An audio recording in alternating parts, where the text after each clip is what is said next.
Pida limosna con los demás. Esas fueron las últimas palabras que escuché de Marta, mi nuera, mientras mi hijo Javier arrancaba el coche y me dejaba sola frente a las puertas de la iglesia. Era mi cumpleaños. Acababa de cumplir 67 años. Me llamo Lucía Ortega. Tengo 68 años y lo que voy a contar no es fácil de decir en voz alta, pero necesito que alguien le escuche, porque hay verdades que pesan tanto que si no las sueltas, te pudren por dentro. Esa mañana desperté temprano, como siempre. Preparé café en la cocina que había sido mía durante 40 años. La casa olía a humedad y silencio. Javier y Marta dormían en la habitación principal, la que había sido mía y de Manuel, mi marido. Manuel murió hace 4 años, infarto fulminante. Una tarde estaba arreglando el jardín y al día siguiente ya no estaba. Cuando él murió, Javier apareció con Marta y 2 maletas.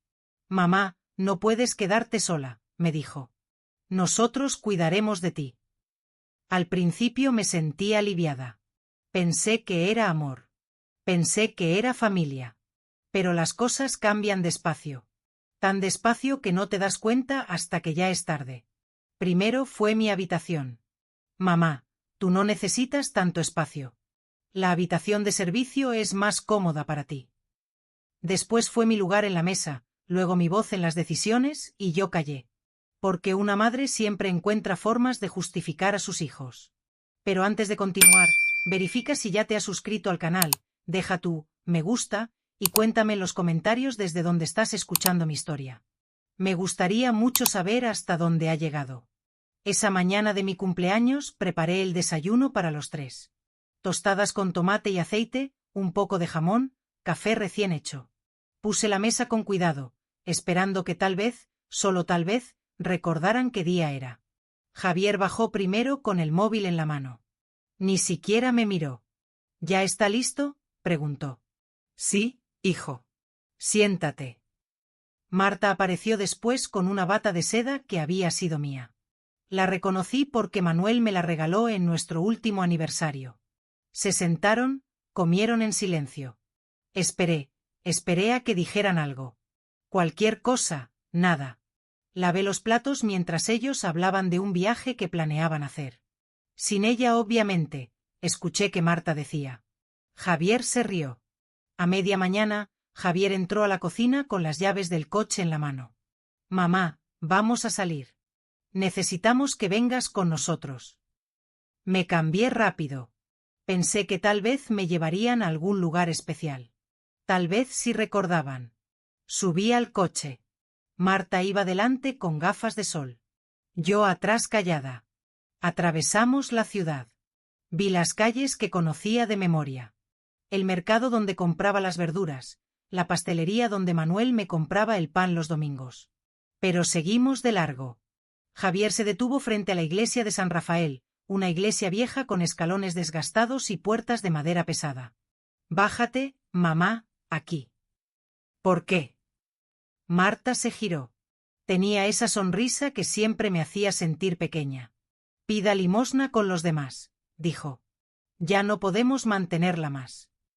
Y antes de que pudiera responder, Javier arrancó.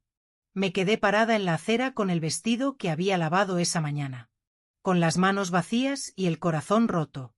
Había ancianos sentados en los escalones, algunos con latas, otros con cartones. Uno de ellos me miró y movió la cabeza. Bienvenida, dijo. Y ahí entendí.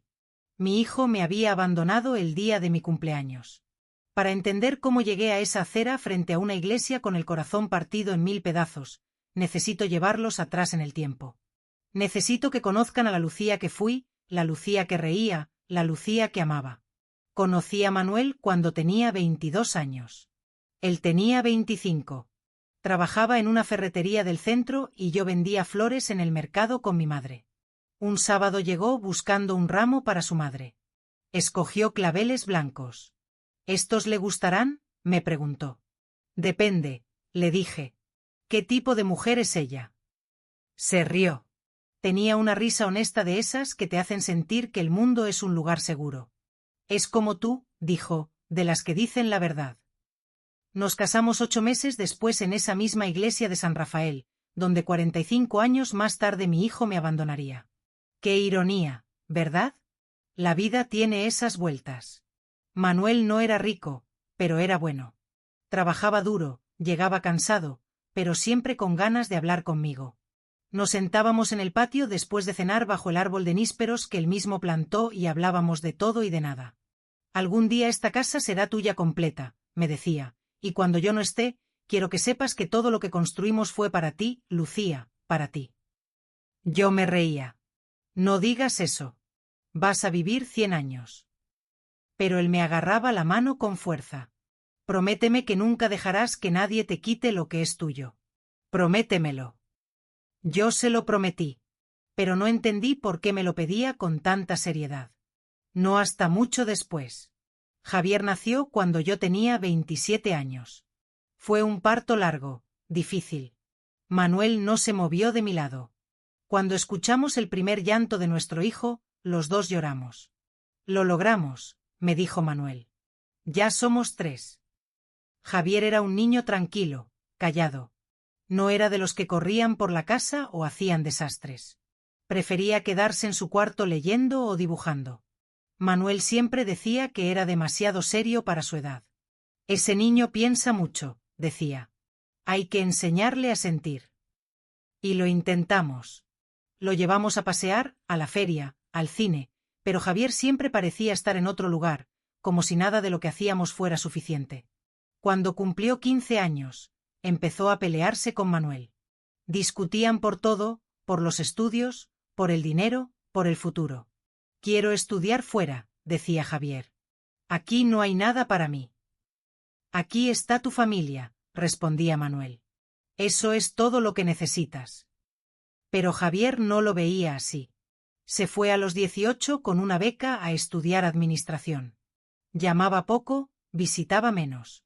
Y cuando Manuel enfermó del corazón, años después, Javier no vino a verlo ni una sola vez. No tiene tiempo, Manuel. Yo le decía para consolarlo. Está construyendo su vida.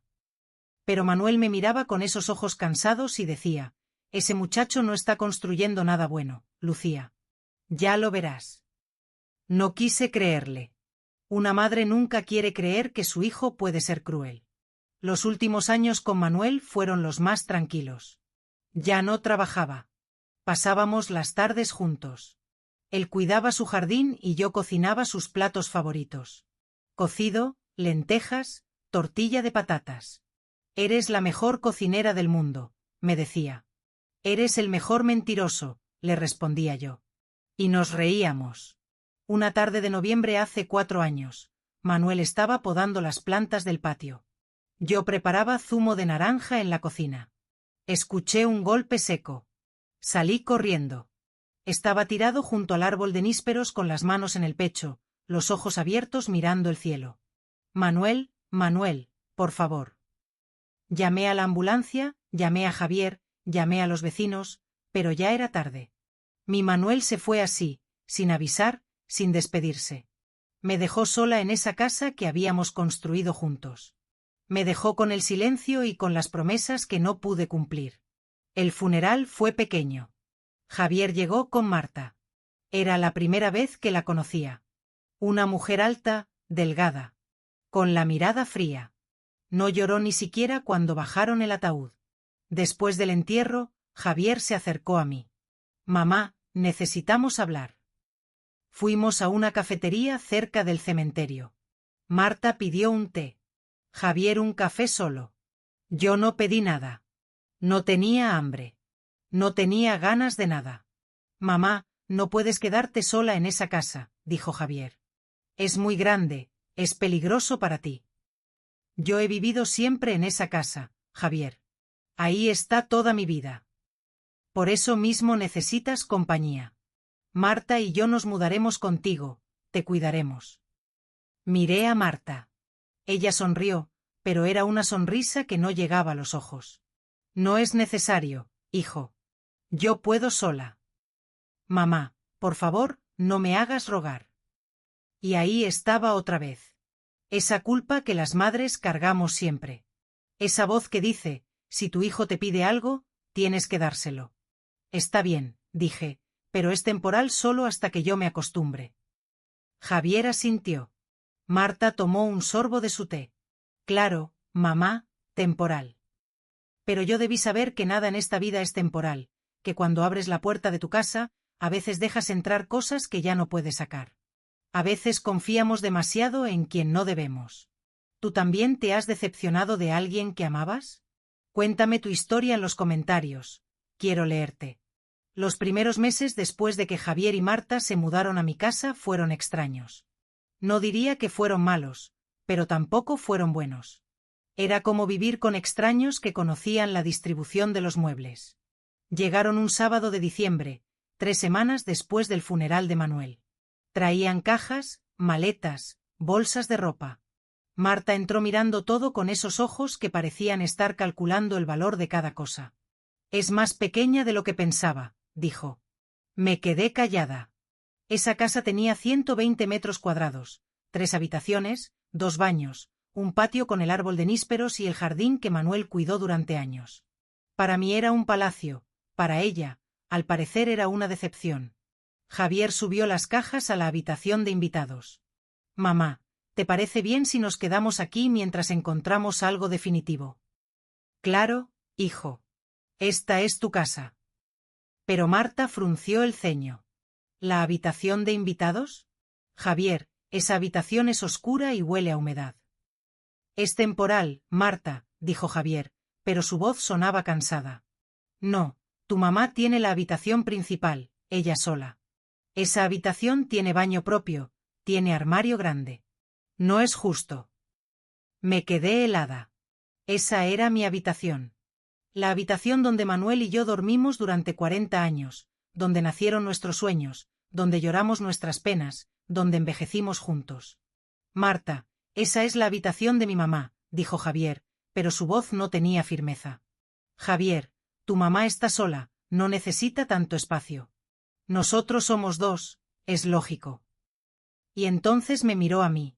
¿Verdad, Lucía? Tú entiendes.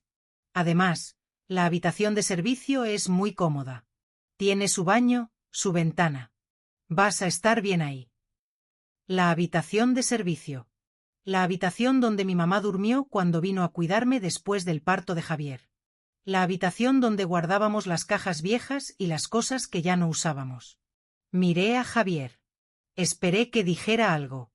Esperé que me defendiera, pero él solo bajó la mirada. Mamá, es solo por un tiempo. Cuando nos vayamos vuelves a tu cuarto. Y yo como siempre dije que sí, porque una madre no quiere causar problemas. Porque una madre piensa que si cede, si se hace pequeña, su hijo la va a amar más. Esa misma tarde moví mis cosas a la habitación de servicio, mi ropa, mis fotos, el chal que Manuel me regaló en nuestro aniversario número 30, el retrato de bodas que siempre estuvo en mi mesita de noche. Marta entró a la habitación principal con una sonrisa. Aquí sí se puede respirar, dijo y cerró la puerta. Los días siguientes fueron cambiando poco a poco. Al principio eran detalles pequeños. Marta movió los muebles del salón, dijo que estaban anticuados. Colgó cuadros nuevos, modernos, que a mí no me gustaban, pero que no me atreví a criticar. Es para darle vida a la casa, Lucía. Decía, no te ofendas, pero esto parecía museo. Después vino la cocina. Mi cocina. Un día llegué y vi que había tirado mis ollas viejas, las de toda la vida, las que mi mamá me heredó, las que usé para cocinarle a Manuel durante 40 años. ¿Dónde están mis ollas?, pregunté. Las tiré, dijo Marta como si nada. Estaban todas quemadas. Te compré unas nuevas antiadherentes. Son mejores. Esas ollas eran de mi mamá. Pues tu mamá ya no las necesita. ¿O sí? Me dio la espalda y siguió cocinando. Algo que olía raro, algo que no era lo que yo cocinaba. Javier llegó esa noche y cenó en silencio. Yo no toqué la comida. Me fui a mi cuarto, a la habitación de servicio, y lloré. Lloré por las ollas. Lloré por la habitación. Lloré por Manuel, que ya no estaba ahí para decirme que todo iba a estar bien. Pero lo peor no eran las cosas. Lo peor era la forma en que Javier empezó a tratarme. Antes, cuando venía de visita, me abrazaba, me preguntaba cómo estaba, me escuchaba, pero ahora vivía conmigo y ya no me veía. Llegaba del trabajo, se encerraba en la habitación con Marta y solo salía para cenar. No hablábamos, no nos mirábamos. Yo me convertí en la sombra de mi propia casa. Una tarde, mientras lavaba los platos, escuché que Marta le decía a Javier: no sé cuánto tiempo más voy a aguantar esto. Tu mamá está aquí todo el día. No tenemos privacidad, no tenemos espacio. Ya sé, Marta, pero dame tiempo. No puedo echarla. No te estoy diciendo que la eches, pero tiene que entender que esta casa ahora es nuestra. Ella es la invitada. Me sequé las manos despacio. Salí de la cocina sin hacer ruido. Me fui a mi cuarto y me senté en la cama. Esta casa ahora es nuestra.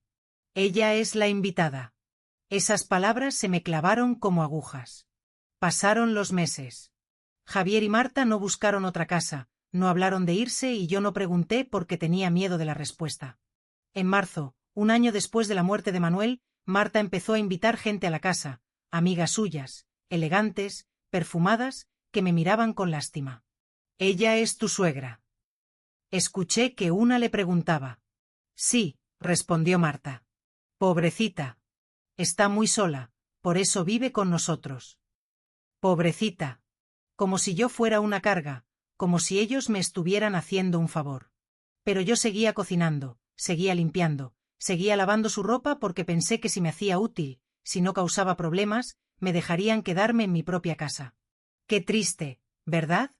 Pedir permiso para existir en el lugar donde naciste, donde te casaste, donde creciste. Un día de abril, Javier llegó con un sobre grande, lo dejó en la mesa del salón y me llamó. «Mamá, siéntate. Tenemos que hablar». Marta estaba a su lado con los brazos cruzados. Me senté, el corazón me latía rápido. «¿Qué pasa, hijo?». Javier abrió el sobre, sacó unos papeles. «Mamá, esto es por tu bien. Marta y yo hemos estado pensando y creemos que lo mejor es que firmes estos documentos». «¿Qué documentos?». «Es un poder notarial para que yo pueda manejar la casa, los gastos, los servicios, todo. Así. Tú no te preocupas por nada». Miré los papeles. Había palabras que no entendía, cláusulas legales, firmas. «¿Por qué necesitas eso, Javier?». «Porque ya eres mayor, mamá. Y estas cosas son complicadas. Yo me encargo. Tú solo tienes que firmar». Algo dentro de mí gritó que no. Algo me dijo que si firmaba esos papeles perdería lo último que me quedaba. Pero miré a mi hijo, a Javier, al niño que cargué en brazos, al que le canté canciones de cuna, al que abracé cuando tuvo pesadillas y quise creer que él no me haría daño. «Déjame leerlos primero», dije. Marta suspiró molesta. «Lucía, no seas difícil, es solo un trámite». «Quiero leerlos». Javier recogió los papeles. «Está bien, léelos, pero necesito que los firmes esta semana». Se fueron a su habitación, la que había sido mía. Yo me quedé sentada en el salón con las manos temblando y por primera vez desde que Manuel murió sentí miedo. Miedo de mi propio hijo. Esa noche no pude dormir. Me quedé acostada en la cama de la habitación de servicio, mirando el techo, pensando en esos papeles que Javier me había puesto enfrente. Un poder notarial. Yo no era abogada, pero sabía lo suficiente. Mi mamá siempre me decía: «Nunca firmes algo que no entiendas y nunca le des tu poder a nadie, ni siquiera a tu hijo». Pero mi mamá también decía: «La familia es lo único que importa». Y ahí estaba yo, atrapada entre las dos lecciones. Al día siguiente saqué los papeles del sobre y traté de leerlos. Había palabras como cesión de derechos, administración patrimonial, beneficiario único. Me dolía la cabeza, me dolía el corazón. Llamé a mi vecina, doña Carmen. Ella había sido notaria antes de jubilarse. Le pedí que viniera a verme. Llegó esa misma tarde con su bolso grande y sus gafas colgando del cuello. «¿Qué pasó, Lucía? ¿Te oyes preocupada?». Le mostré los documentos. Se sentó en la mesa de la cocina y los leyó despacio, página por página. Yo le serví café. Esperé. Cuando terminó, me miró con los ojos tristes. «Lucía, si firmas esto, tu hijo va a tener control total sobre esta casa. Va a poder venderla, hipotecarla, alquilarla y tú no vas a poder hacer nada». Se me cerró la garganta, pero él me dijo que era solo para ayudarme con los trámites. Mi hija, esto no es ayuda. Esto es quedarse con todo. Doña Carmen puso su mano sobre la mía. No firmes, por favor, no firmes. Se fue media hora después. Yo me quedé ahí sentada con el café frío y el alma dividida. ¿Cómo podía desconfiar de mi propio hijo? ¿Cómo podía pensar que Javier, el niño al que había dado todo, me quisiera hacer daño? Esa noche, durante la cena, Javier me preguntó: ¿Ya leíste los papeles, mamá? Sí. Y no entiendo bien algunas cosas. Marta dejó el tenedor con fuerza. Por Dios, Lucía, ¿qué es lo que no entiendes? Javier solo quiere ayudarte, pero si tú vas a poner trabas, entonces mejor olvídalo. No estoy poniendo trabas, solo quiero estar segura. ¿Segura de qué?, preguntó Javier. Y había algo en su voz que nunca había escuchado antes, algo frío. Segura de que no voy a perder mi casa. Se hizo un silencio pesado. Marta se levantó de la mesa. Increíble. Después de todo lo que hemos hecho por ti, dejamos nuestra vida para venir a cuidarte y así nos pagas con desconfianza. Marta, ¿no es eso? Sí es eso, Lucía, pero está bien, nosotros sabemos lo que valemos. Se fue a la habitación. Javier se quedó un momento mirándome. Mamá, me decepcionas. Y se fue también. Me quedé sola en la cocina con el nudo en la garganta y las lágrimas quemándome los ojos. ¿Y saben qué fue lo peor? Que al día siguiente fui yo la que les pedí perdón. Toqué la puerta de la habitación. Marta la abrió con cara de fastidio. ¿Qué quieres? Disculpa, Marta. Disculpa, hijo. No quise ofenderlos. Yo voy a firmar. Javier apareció detrás de ella. ¿En serio? Sí, tienen razón. Ustedes solo quieren ayudarme y yo estoy siendo tonta. Marta sonrió. Pero no fue una sonrisa de alivio, fue una sonrisa de triunfo. 2 días después fuimos al notario, un hombre mayor con bigote blanco que me hizo leer el documento en voz alta antes de firmarlo. ¿Está segura de lo que está haciendo, señora?, me preguntó. Miré a Javier. Él asintió. Sí, estoy segura. Firmé. Y en ese momento, aunque no lo sabía, firmé mi propia condena. Los meses siguientes fueron peores. Javier empezó a llegar tarde, a veces oliendo alcohol. Marta salía con sus amigas y volvía con bolsas de ropa cara, de tiendas donde yo nunca había entrado. ¿De dónde sacan dinero para eso?, le pregunté un día a Javier. Eso no te importa, mamá. Pero sí me importaba porque empecé a notar que las facturas de la luz, del agua, del gas ya no llegaban a mi nombre, llegaban al nombre de Javier. Y cuando quise pagar los servicios me dijeron que ya no podía, que yo ya no era la titular. Un sábado de junio, mientras limpiaba el salón, encontré un papel en la papelera. Era un extracto del banco donde Manuel y yo teníamos nuestros ahorros. La cuenta estaba casi vacía. Manuel había dejado 30.000 euros. Dinero que ahorramos durante años, dinero para emergencias, para mi vejez. Y ahora quedaban menos de 2.000. Sentí que el suelo se movía debajo de mis pies. Busqué a Javier. Estaba en el patio hablando por teléfono. Javier, necesito hablar contigo ahora. No, mamá, es importante. Colgó el teléfono. Me miró con fastidio. ¿Qué pasa? Le mostré el papel. ¿Qué pasó con el dinero de la cuenta? Ah, eso lo usé para pagar deudas. ¿Qué deudas? Mías. Deudas mías. Pero ese dinero era mío. Era de tu papá y mío. Mamá, ya olvidaste. Me diste poder. Sobre todo. Yo decido qué hacer con el dinero. Y lo necesitaba. Pero no me preguntaste. No tengo que preguntarte. Y se fue. Yo me quedé parada en el patio bajo el árbol de nísperos que Manuel plantó con el papel arrugado en la mano y ahí entendí lo que había hecho. Le había dado las llaves de mi vida y él las estaba usando para encerrarme.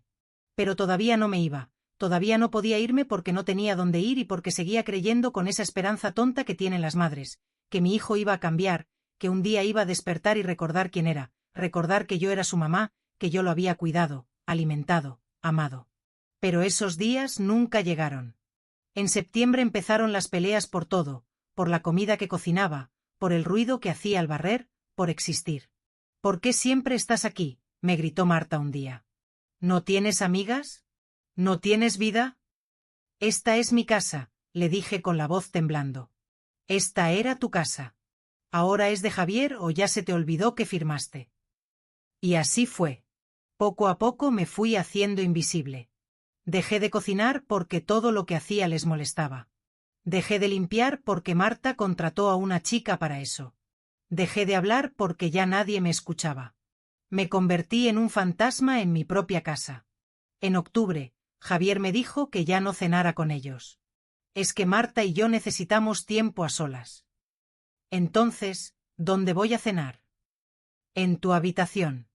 Te llevo un plato. Y así fue. Empecé a comer sola en la habitación de servicio con la puerta cerrada. A veces escuchaba sus risas desde el salón.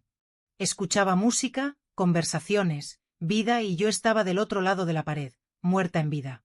Mientras cuento todo esto, pienso en dónde estarás escuchándome. Escribe el nombre de tu ciudad en los comentarios.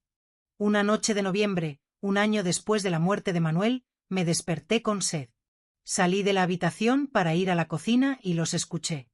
Estaban en el salón, hablaban en voz baja, pero la casa era pequeña y las paredes delgadas. Ya no aguanto más, decía Marta. Quiero que se vaya. Ya sé, yo también, pero no puedo echarla así como así. ¿Por qué no? La casa ya es tuya. Ella no tiene nada. No puede hacer nada. Lo sé, pero es mi mamá. Tu mamá es una carga, Javier. Es mayor, está sola, no sirve para nada. ¿Cuánto tiempo más vamos a tenerla aquí? Hubo un silencio y entonces escuché la voz de mi hijo. Mi único hijo. Tienes razón.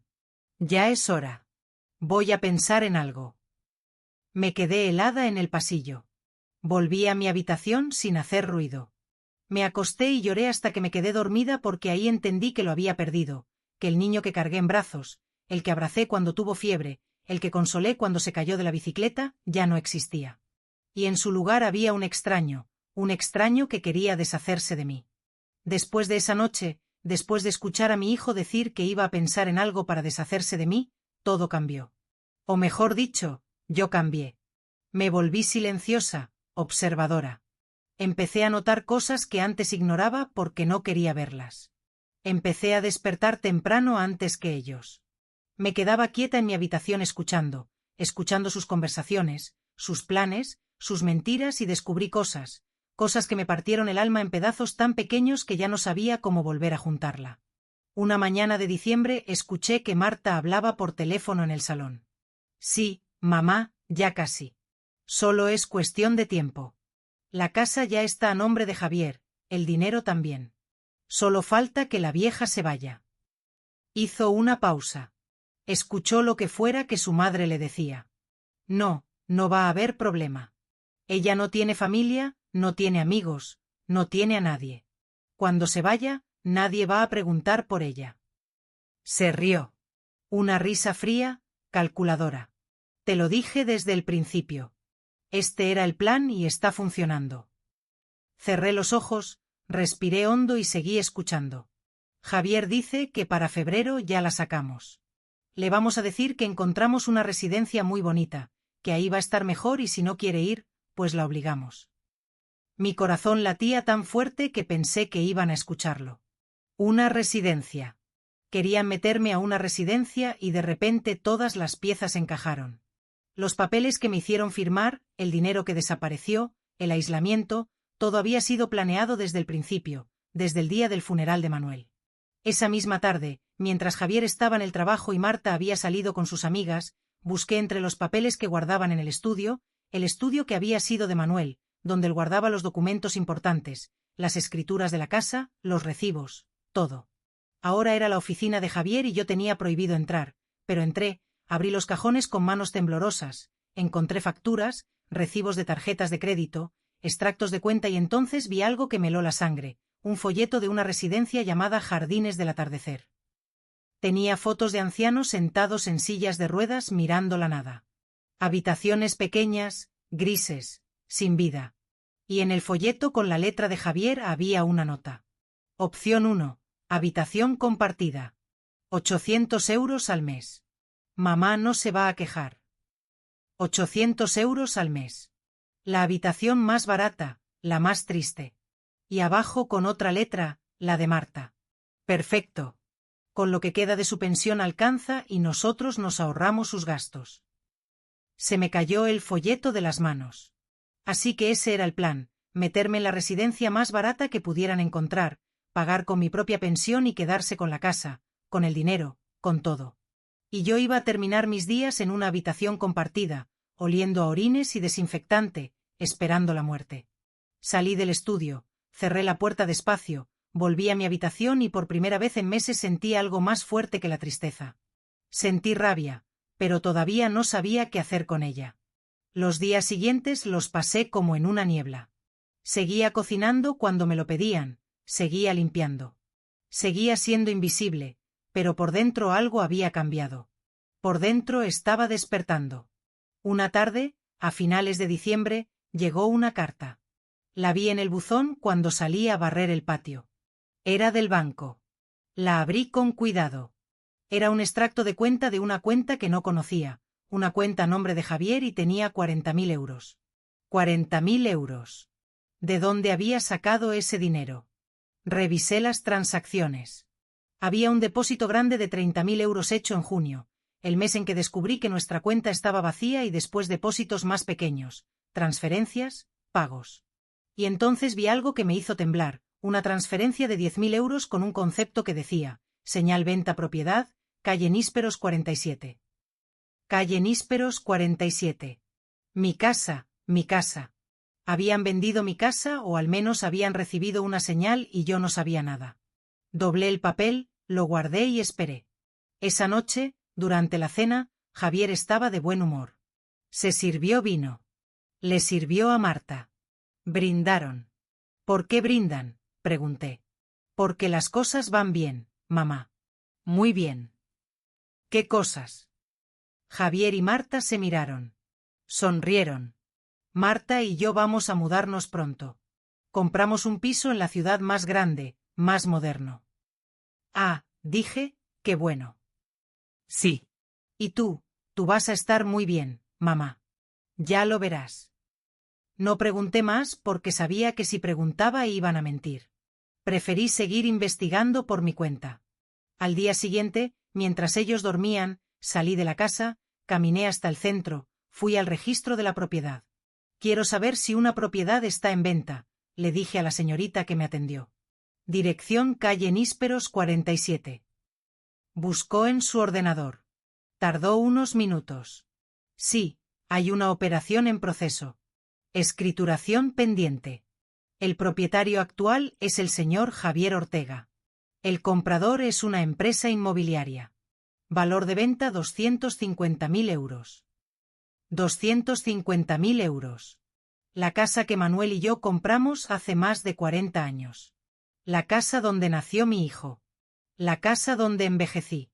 Valía 250.000 euros y mi hijo la estaba vendiendo. ¿Cuándo se firma la escritura?, pregunté con la voz apenas audible. El 31 de enero, menos de un mes. En menos de un mes iba a perder mi casa. Salí del registro caminando como sonámbula. Las calles de Madrid estaban llenas de gente comprando cosas para Año Nuevo, luces, música, risas y yo sentía que me estaba muriendo por dentro. Volví a la casa. Javier y Marta no estaban, habían salido. Me senté en el patio bajo el árbol de nísperos. Puse mi mano en el tronco. Manuel lo había plantado cuando nos mudamos. Era un árbol joven, entonces, apenas un brote. Ahora era grande, fuerte, lleno de hojas. Manuel, susurré. ¿Qué hago? ¿Qué hago? Y el viento movió las ramas como si él me estuviera respondiendo. Pero yo no entendía, todavía no entendía. Los últimos días de diciembre fueron extraños. Javier y Marta empezaron a empaquetar cosas. Cajas, ropa, muebles. ¿Ya se van?, pregunté. Pronto, mamá, muy pronto. ¿Y yo? Javier me miró. Había algo en sus ojos que no pude descifrar. Tú también. te vas a mudar a un lugar muy bonito. Ya lo vas a ver. El 24 de diciembre, Nochebuena, cenamos en silencio. Yo preparé sopa, algo de carne, turrón. Nadie me ayudó, nadie me agradeció. Comieron rápido y se fueron a su habitación. Yo me quedé sola en la cocina limpiando los platos, mirando por la ventana. Afuera los vecinos tenían luces, familias reunidas, risas. Y yo estaba sola, completamente sola. Esa noche acostada en mi habitación pensé en Manuel. Pensé en todas las nochebuenas que pasamos juntos, en cómo él siempre brindaba conmigo, en cómo me abrazaba y me decía, gracias por esta vida, Lucía. Gracias por todo. Y lloré. Lloré hasta quedarme dormida. Cuando desperté, ya era 25 de diciembre, día de Navidad. Me levanté, me lavé la cara, salí de mi habitación. La casa estaba vacía. Javier y Marta se habían ido sin avisar, sin despedirse. Sobre la mesa del salón había una nota. La abrí con manos temblorosas. Mamá, nos fuimos a pasar Navidad con la familia de Marta. Volvemos en 2 días. Hay comida en la nevera. Cuídate. Cuídate. Como si yo fuera una mascota, como si yo fuera nada. Me senté en el sofá del salón, el mismo sofá donde Manuel y yo veíamos la televisión por las noches. Y ahí, en ese momento, entendí algo. Entendí que ya no importaba cuánto los amara, ya no importaba cuánto me esforzara. Mi hijo no me quería, mi hijo solo quería lo que yo tenía y cuando ya no tuviera nada más que quitarme, me iba a desechar. Como se desecha la basura. Javier y Marta volvieron el 27 de diciembre por la tarde. Llegaron con bolsas de regalos, risas, oliendo a perfume caro y comida que no compartieron conmigo. Yo estaba en la cocina preparando la cena. Hacía frío. Enero estaba cerca y el invierno se sentía en los huesos. Hola, mamá, dijo Javier dejando las bolsas en el salón. ¿Qué tal tu Navidad? Giré a verlo. Quise gritarle. Quise preguntarle cómo se atrevía a preguntarme eso después de dejarme sola, pero solo dije, bien, tranquila. Qué bueno, dijo, y se fue a su habitación sin mirarme. Los días siguientes fueron tensos. Yo ya no hablaba, ya no preguntaba, solo observaba. Y ellos, creyendo que yo no sabía nada, empezaron a relajarse, a hablar más abiertamente. Una noche, el 2 de enero, los escuché en el salón. Ya casi, amor, decía Marta. El 31 firmamos y esto se acaba. Lo sé. Ya tengo el dinero apartado para la residencia. El 15 de enero la llevamos. ¿Y si se niega? No puede negarse. No tiene a dónde ir. No tiene dinero. No tiene nada. Se rieron. Y yo del otro lado de la pared sentí que algo dentro de mí se rompía definitivamente. Pero también sentí otra cosa, algo extraño, algo que no había sentido en meses. Claridad. Por fin veía las cosas como eran. Sin justificaciones, sin excusas. Mi hijo me había estado robando, mi hijo me había estado mintiendo. Mi hijo planeaba deshacerse de mí como si yo fuera un estorbo.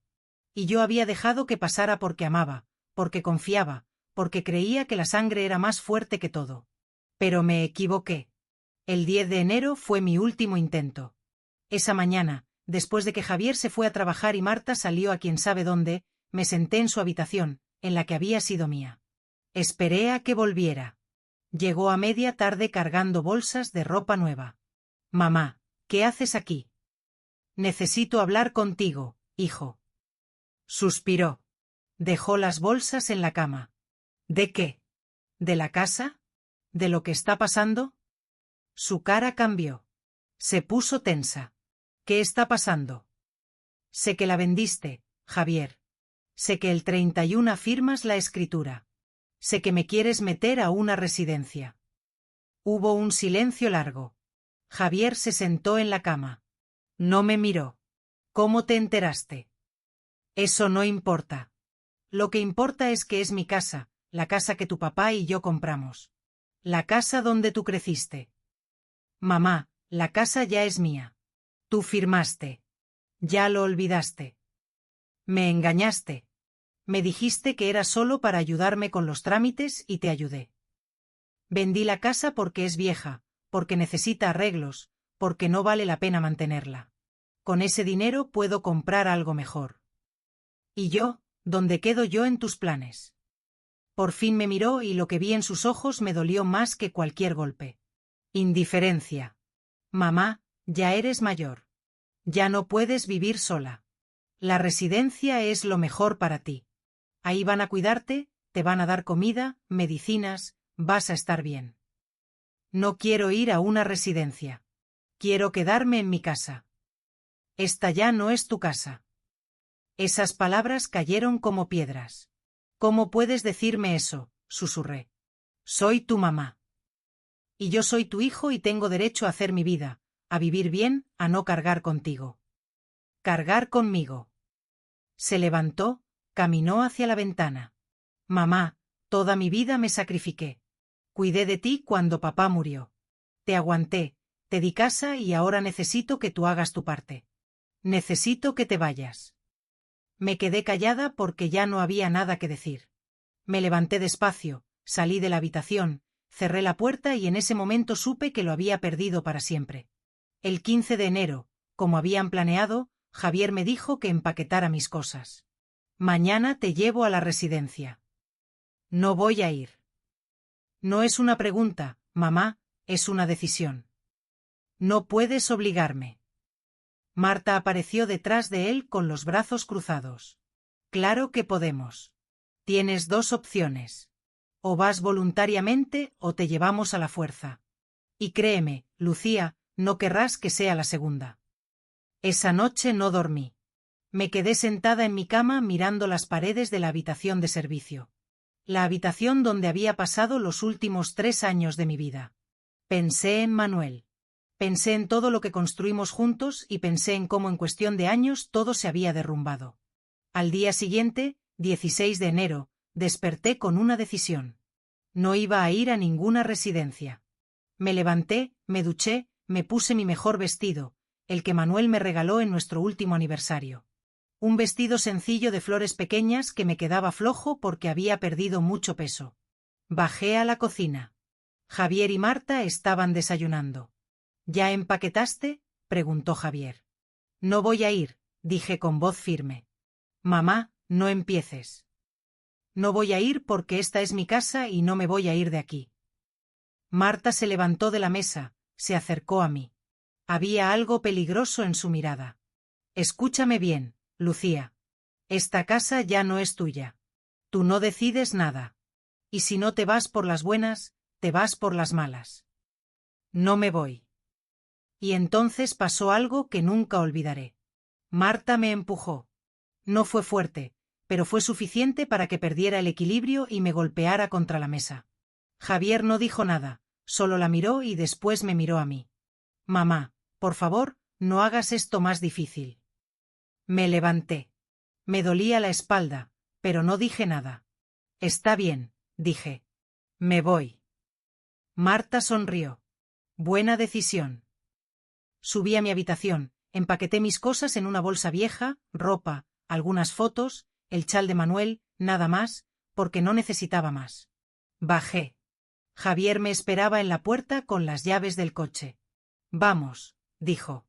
Pero yo no me moví. No voy a la residencia, Javier.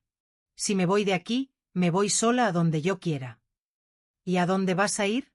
No tienes dinero, no tienes nada. Ya veremos. Salí por la puerta principal.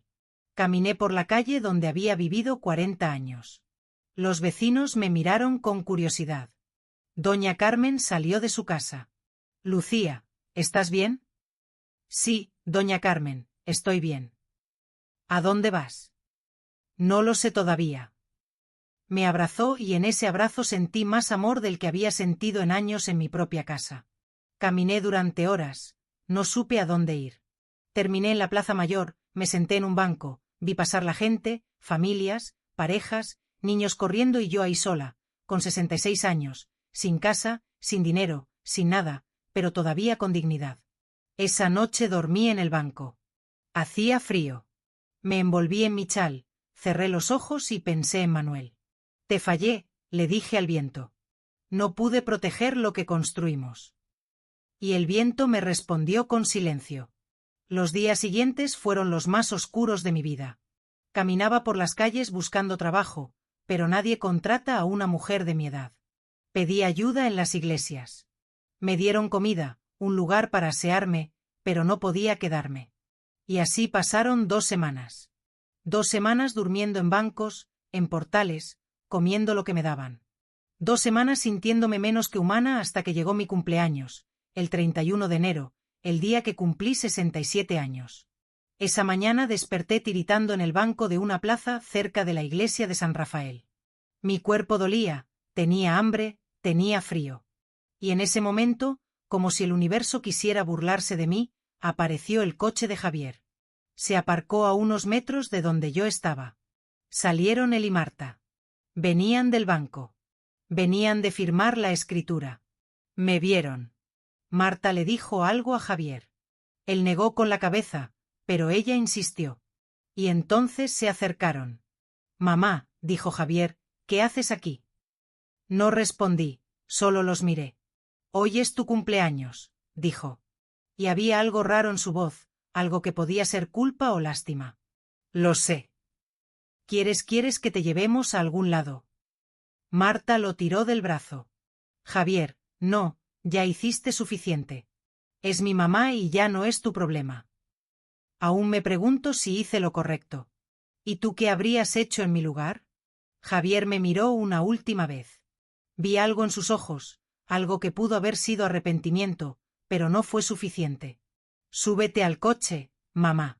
Te llevo a la iglesia. Ahí podrás pedir ayuda. Subí. Porque no tenía fuerzas para discutir, porque ya todo me daba igual.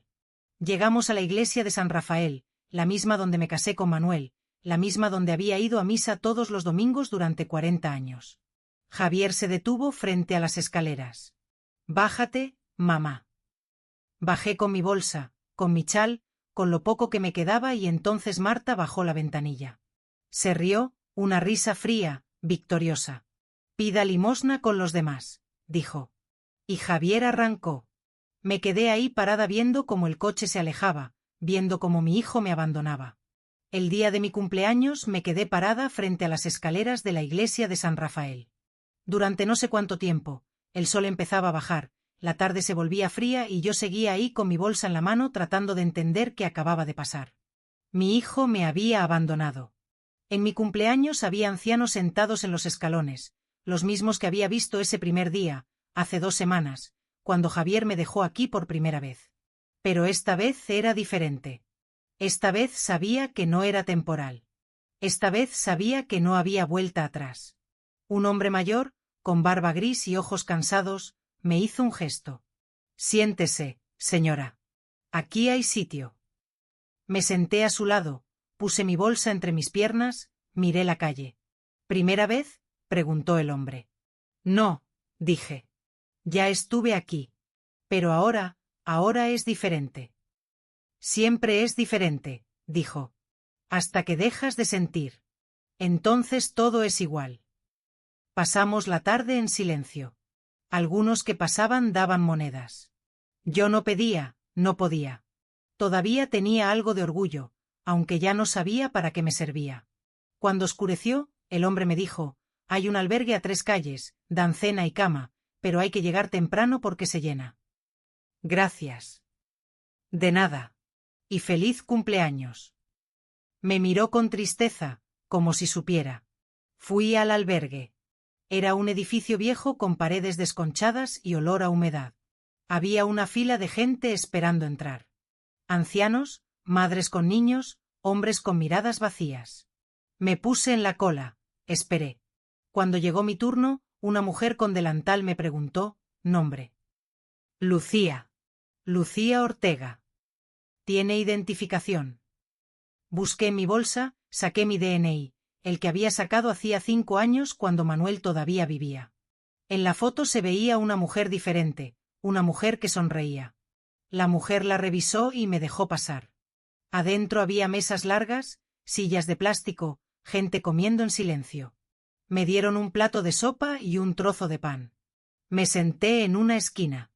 La sopa estaba tibia, el pan duro, pero era comida. y hacía días que no comía algo caliente. Esa noche dormí en un catre entre 20 mujeres más. Algunas roncaban, otras lloraban en silencio. Yo me quedé despierta, mirando el techo, pensando en todo lo que había perdido. Mi casa, mi dinero, mi hijo, todo. Pero al día siguiente, 1 de febrero, algo cambió. Desperté con una certeza extraña, una claridad que no había sentido en meses. Ya no iba a seguir esperando que las cosas mejoraran. Ya no iba a seguir esperando que Javier volviera por mí, que se arrepintiera, que me pidiera perdón. Eso no iba a pasar y yo tenía que sobrevivir. Salí del albergue temprano.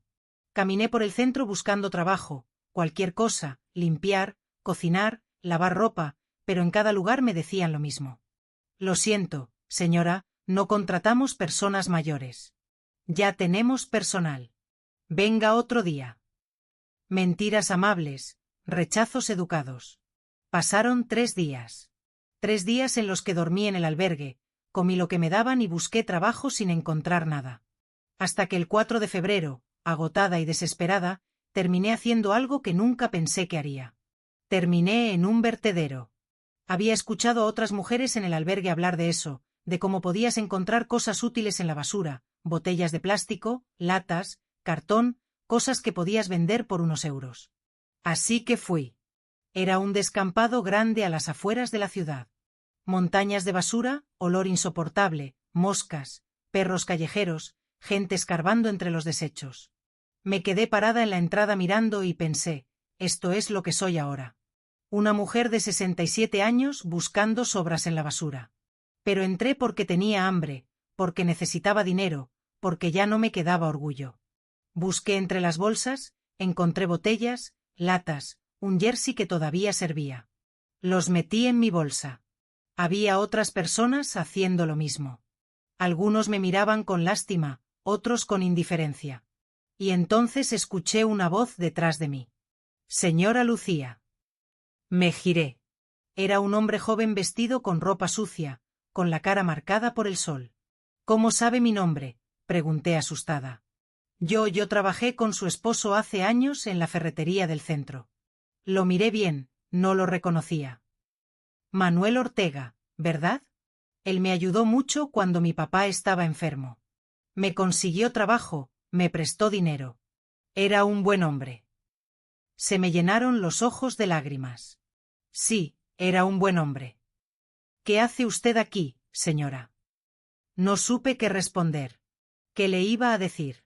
¿Que mi hijo me robó todo y me abandonó? Pasaron cosas, dije simplemente. El joven asintió.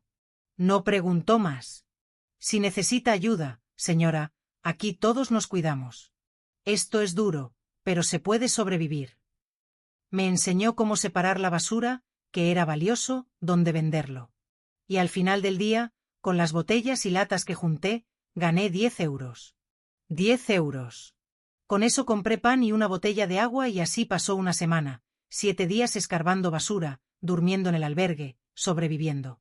Me convertí en invisible, en una más de tantas mujeres mayores que la ciudad olvidó. Pero entonces, el 11 de febrero, algo pasó. Ese día llegué tarde al vertedero. Ya no quedaba mucho que recoger. Estaba agachada, buscando entre una pila de bolsas rotas. Cuando escuché pasos detrás de mí, me giré y ahí estaba.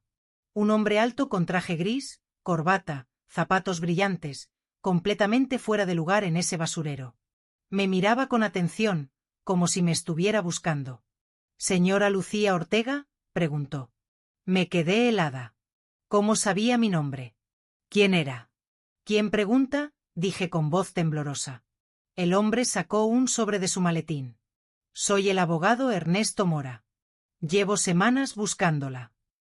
¿Por qué? Porque su esposo, el señor Manuel Ortega, dejó un testamento. Y usted es la beneficiaria. El corazón me dio un vuelco. ¿Un testamento? Sí, señora, pero hay una condición. Una condición que su esposo dejó muy clara. Me temblaban las piernas. El abogado me ofreció su mano. Podemos hablar en otro lugar. Esto es importante. Miré a mi alrededor, las montañas de basura, la gente escarbando, el olor y ese hombre de traje ofreciéndome respuestas. Sí, dije, podemos hablar. Salimos del vertedero.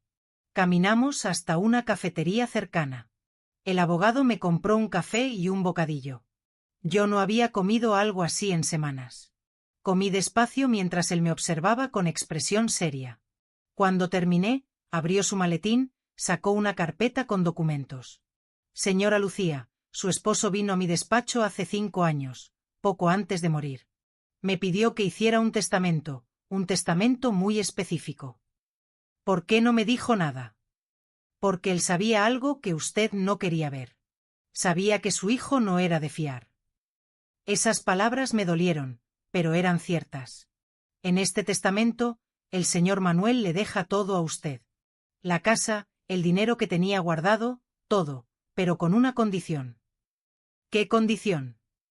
El abogado me miró fijamente. Que usted saque a su hijo y a su nuera de la casa, que los ponga en la calle tal como ellos hicieron con usted. Me quedé sin aire. ¿Qué, señora? Su esposo lo escribió textualmente.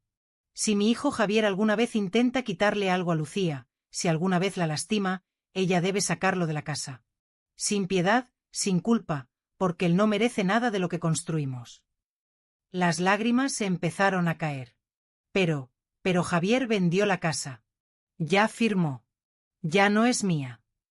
El abogado sonrió y fue una sonrisa extraña, como de triunfo. Ahí está el detalle, señora. Esa venta es ilegal. ¿Cómo?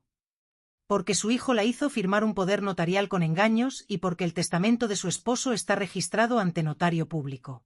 Tiene más peso legal que cualquier documento que su hijo haya falsificado. Sacó más papeles. Yo puedo anular esa venta. Puedo recuperar su casa. Puedo hacer que su hijo devuelva el dinero que les robó. Pero necesito su autorización. Me quedé callada mirando esos papeles, mirando la cara del abogado. ¿Por qué hasta ahora?, pregunté. ¿Por qué no vino antes? Porque el testamento tiene una cláusula. Solo entra en vigor si su hijo comete un acto grave contra usted, abandono, despojo, maltrato. Y yo necesitaba pruebas. Pruebas, sí. Y las conseguí. Tengo testigos que vieron cómo la dejaron en la iglesia. Tengo los documentos de la venta fraudulenta, tengo los extractos de cuenta que muestran el robo. Tengo todo lo que necesito para ganar este caso. Se inclinó hacia adelante. Señora Lucía. Su esposo le dejó una herramienta para defenderse. ¿La va a usar? Miré por la ventana de la cafetería, vi la calle, vi la gente pasar, gente con familia, con casas, con vidas normales. Y pensé en Javier, en el niño que fue, en el hombre en el que se convirtió. Y pensé en Manuel, en todo lo que construimos, en todo lo que me pidió que protegiera. Miré al abogado. Sí, dije, voy a usarla. El abogado Ernesto Mora abrió su maletín y sacó más documentos. Los puso sobre la mesa de la cafetería, uno por uno con cuidado, como si cada papel fuera una pieza de un rompecabezas que estaba armando para mí. Señora Lucía, antes de que tome cualquier decisión, necesito que entienda exactamente qué es lo que su esposo dejó. Me limpié las lágrimas con la manga del jersey que había encontrado en la basura. Asentí. Su esposo tenía 2 cuentas bancarias, una que usted conocía, donde guardaban los ahorros de la familia. Esa cuenta, efectivamente su hijo la vació. Sentí que me apretaban el pecho, pero hay otra cuenta, una que el señor Manuel abrió hace 10 años sin decirle a nadie, ni siquiera a usted. ¿Por qué?, pregunté. ¿Por qué me ocultaría eso? El abogado suspiró. Porque él sabía que usted era demasiado buena, demasiado confiada y temía que si algo le pasaba, su hijo se aprovecharía. Así que guardó dinero en secreto como un seguro, como una red de protección para usted. Sacó un extracto de cuenta. En esa cuenta hay 60.000 euros, señora Lucía, intocables, a su nombre, y su hijo no sabe que existen. Me quedé mirando los números. 60.000 euros. Manuel me había cuidado incluso después de muerto. Además, continuó el abogado, la casa que su hijo vendió por 250.000 euros. Esa venta se puede anular y cuando se anule la casa vuelve a ser suya porque el testamento de su esposo está registrado ante notario público desde el año 2018, 5 años antes de la muerte de don Manuel. Y en ese testamento dice claramente: la casa de calle Nísperos 47 es propiedad de Lucía Ortega de por vida. Nadie puede venderla, hipotecarla ni disponer de ella sin su consentimiento expreso. Si mi hijo Javier intenta hacerlo, el testamento entra en vigor y él queda desheredado. Pero yo firmé esos papeles, dije, yo le di el poder. Lo sé, pero lo hizo bajo engaño. Su hijo le mintió sobre el contenido de esos documentos y tengo testigos que lo confirman. Doña Carmen, su vecina, vino a verme hace 3 semanas. Me contó todo. Me dijo que le advirtió a usted sobre esos papeles, que trató de ayudarla. Doña Carmen, mi vecina, mi amiga. Ella lo buscó. Sí. Cuando vio que usted desapareció de la casa, empezó a preguntar y descubrió lo que su hijo había hecho. Ella fue quien me dio su nombre, quien me dijo dónde buscarla. Por eso llevo semanas buscándola, señora Lucía. Por eso vine hasta este lugar. Se me quebró la voz. No sabía que alguien se preocupaba por mí. Mucha gente la quiere, señora, más de la que usted cree. El abogado guardó silencio un momento dejándome procesar todo. Luego continuó. Ahora, sobre la condición del testamento, su esposo escribió esto. Si Lucía decide perdonar a nuestro hijo, es su decisión y la respeto. Pero si la lastima, si la abandona, si intenta robarle, entonces ella tiene mi permiso y mi bendición para sacarlo de la casa. Para recuperar lo que es suyo, para vivir sus últimos años en paz, sin culpa, sin miedo. Él escribió eso palabra por palabra y hay más. Escribió una carta para usted. Me pidió que se la entregara si esto pasaba. De la carpeta sacó un sobre amarillento cerrado con mi nombre escrito con la letra de Manuel. Para Lucía. Solo si llegó el día que temí. Me temblaron las manos al recibirlo. Puedo leerlo ahora. Claro, tómese su tiempo. Abrí el sobre con cuidado. Adentro había 2 páginas escritas a mano. La letra de Manuel, esa letra que conocía tan bien, que había visto en listas de la compra, en notas de amor, en recibos guardados. Empecé a leer. Mi querida Lucía, si estás leyendo esto, significa que lo peor pasó. Significa que yo ya no estoy y que nuestro hijo te hizo daño. Y no sabes cuánto me duele escribir esto, porque una parte de mí todavía quiere creer que me equivoco, que Javier va a cambiar, que va a ser el hombre que yo quería que fuera. Pero en el fondo yo siempre supe. Supe que desde niño había algo en el que no estaba bien, algo frío, algo calculador. Lo vi en sus ojos cuando le negábamos algo.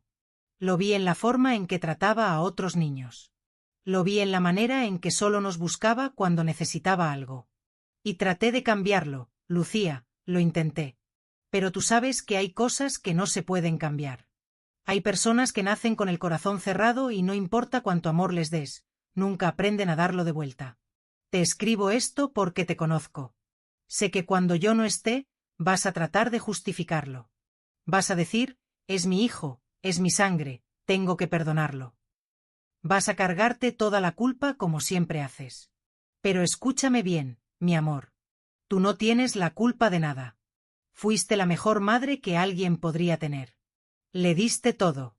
Y si él escogió ser egoísta, cruel, ingrato, esa es su decisión, no la tuya. Así que te doy permiso, Lucía. Permiso para defenderte. Permiso para sacarlo de tu vida si te lastima. Permiso para vivir en paz. Yo guardé dinero para ti. Lo hice en secreto porque sabía que si tú lo sabías, ibas a querer compartirlo con él y él no se lo merece. Ese dinero es para ti, para que vivas sin miedo, para que compres tus medicinas, para que comas bien, para que viajes si quieres, para que seas feliz. Y la casa, nuestra casa, la casa donde envejecimos juntos. Esa casa es tuya. No dejes que nadie te la quite. No dejes que te hagan sentir que no mereces tener un lugar en el mundo. Si Javier te abandonó, si te robó, si te lastimó, entonces usa este testamento, sácalo, recupera lo que es tuyo y vive, Lucía, vive sin culpa, porque yo te lo pido, porque te amo, porque después de 40 años juntos, lo único que quiero es que seas feliz. No llores por mí, mi amor. Yo ya tuve mi vida y fue hermosa porque la viví contigo. Ahora te toca a ti. Sé fuerte, sé valiente y recuerda que siempre, siempre voy a estar cuidándote. Tuyo por siempre. Manuel. Terminé de leer con la cara empapada de lágrimas. El papel temblaba en mis manos. El abogado me pasó una servilleta en silencio. Me limpié la cara. Respiré hondo y sentí algo que no había sentido en meses. Sentí que Manuel seguía a mi lado. ¿Qué tengo que hacer?, pregunté con voz firme. El abogado Mora sonrió, pero fue una sonrisa triste. Primero vamos a anular la venta de la casa. Voy a presentar una demanda por fraude y despojo con el testamento, con los testimonios de doña Carmen y otros vecinos y con los documentos que muestran el engaño. Vamos a ganar. ¿Cuánto tiempo toma eso? Un mes, tal vez 2. Pero podemos pedir una suspensión inmediata. Eso significa que su hijo no puede vender, no puede escriturar, no puede hacer nada con la casa hasta que termine el juicio. Y él lo va a saber. Va a saber que yo lo demandé. Sí, va a recibir una notificación. Me quedé callada. Pensé en Javier, en la cara que pondría cuando supiera, en la rabia, en el odio. Pero también pensé en Manuel, en todo lo que construimos, en todo lo que me pidió que protegiera. Hágalo, dije. Haga todo lo que tenga que hacer. Hay otra cosa, señora. Cuando ganemos y vamos a ganar, usted va a tener que decidir qué hacer con su hijo. El testamento dice que debe sacarlo de la casa. ¿Está preparada para eso? Cerré los ojos. Vi a Javier de niño. Lo vi aprendiendo a caminar, diciendo sus primeras palabras, abrazándome. Pero también lo vi dejándome en esa iglesia. Lo vi contando el dinero que me robó. Lo vi riendo con Marta mientras planeaban deshacerse de mí. Abrí los ojos. Sí, dije. Estoy preparada. El abogado asintió. Muy bien, entonces empezamos mañana. Pero antes necesito que venga conmigo. ¿A dónde? A un lugar seguro. No puede seguir durmiendo en el albergue. No puede seguir así. Tengo un piso pequeño que alquilo. Está vacío. Puede quedarse ahí mientras resolvemos todo esto sin costo. No puedo aceptar eso. No es caridad, señora Lucía, es justicia. Y además su esposo me pagó muy bien para cuidar de usted si esto pasaba. Esto es parte de mi trabajo. Me levanté de la mesa. Sentía las piernas débiles, pero había algo nuevo en mi pecho. Esperanza. Abogado Mora, ¿por qué hace esto? ¿Por qué le importa tanto? El abogado guardó los documentos en su maletín. Porque hace 20 años, cuando yo estaba empezando, cuando no tenía dinero ni clientes, su esposo me prestó 1000 euros para pagar el alquiler de mi oficina y me dijo, no me pagues ahora. Págame ayudando a alguien más cuando puedas. Se le humedecieron los ojos. Don Manuel me salvó y yo le prometí que si algún día necesitaba algo iba a estar ahí. Él ya no está. Pero usted sí. Y es mi forma de pagarle. Salimos de la cafetería. El sol empezaba a bajar. Febrero es un mes extraño en Madrid. Los días son fríos, pero las tardes tienen luz dorada. Caminamos hasta un coche viejo aparcado en la esquina. El abogado abrió la puerta del copiloto. Suba, señora. Subí. Olía a café y a papeles viejos, pero era cálido. Era seguro. Conducimos 20 minutos hasta un barrio tranquilo en las afueras. Se detuvo frente a una casa pequeña de una planta con rejas verdes y un jardín descuidado. Es modesta, dijo, pero tiene lo necesario. Cama, cocina, baño y nadie la va a molestar aquí. Entramos. La casa olía a cerrado, pero estaba limpia. Había muebles básicos, una mesa, un sofá viejo, una cama con sábanas limpias en la habitación. Mañana le traigo comida, ropa limpia, lo que necesite.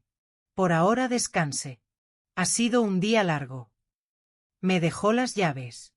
Mañana empezamos la pelea, señora Lucía, y le prometo que la vamos a ganar. Se fue. Yo me quedé parada en medio de esa casa pequeña con las llaves en la mano, tratando de procesar todo lo que había pasado. Hace unas horas estaba escarbando basura y ahora tenía un techo. Tenía esperanza, tenía una oportunidad. Me senté en la cama, saqué la carta de Manuel de mi bolsa, la leí otra vez y lloré. Pero esta vez no lloré de tristeza, lloré de alivio. Esa noche dormí en una cama con sábanas limpias, sin frío, sin miedo y soñé con Manuel. Soñé que estábamos en el patio de nuestra casa bajo el árbol de nísperos y él me decía, ya falta poco, Lucía, ya falta poco para que vuelvas a casa. Los días siguientes fueron un torbellino. El abogado Mora trabajó rápido. El 14 de febrero presentó la demanda ante el juez, demanda por fraude, por despojo, por abuso de confianza y pidió la suspensión inmediata de la venta. El 15 de febrero el juez la concedió. Eso significaba que Javier no podía terminar la transacción, que el comprador no podía escriturar, que todo se detenía. Y ese mismo día, un oficial fue a la casa de calle Nísperos 47 a notificar a mi hijo. Yo no estuve ahí, pero doña Carmen, que seguía viviendo al lado, me contó después lo que pasó. Javier abrió la puerta. El oficial le entregó los papeles, él los leyó y se puso blanco. ¿Qué es esto?, preguntó. Una demanda, señor, presentada por la señora Lucía Ortega y una orden de suspensión de venta. Esto es imposible. Mi madre está. ¿Qué, señor? Javier no respondió. Cerró la puerta. Doña Carmen escuchó gritos adentro. Javier y Marta peleando. Te dije que esto iba a pasar, gritaba Marta. Te dije que la dejaras en la residencia, pero no, tuviste que dejarla en la calle. Ella no tiene dinero para un abogado, no tiene forma de pelear, pues alguien la está ayudando y ahora vamos a perder todo.